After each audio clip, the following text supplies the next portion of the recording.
Gusing. Brio. May GPS. Oh, may GPS kasi GPS tracker. Tapos ang suga, nasa mga 2,000 pa diba? 3,000.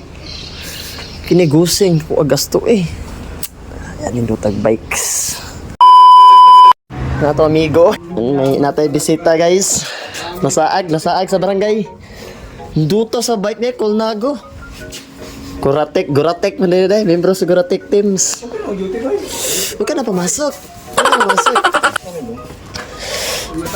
Pwede kaya na? Ay, bar end. Pinarayelo. Okay, pwede ito sa itao dyan. Nakapinyaril. Sa'yo nga, nakakulnaga. Tinarayelo lang yung akin eh. Gubon ni siya oh. Kani. Bangagan, tapos isulod ni siya.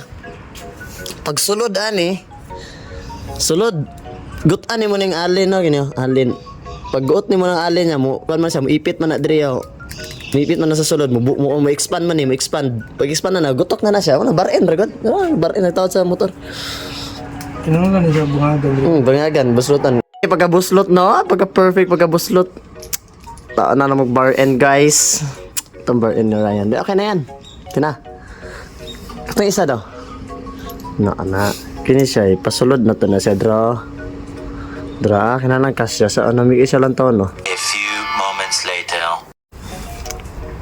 Kanindot, ano? Pati na kamera ni man. Oh, nindot kailan taon siya, no? Gutok, ano? Yutan na tagamay.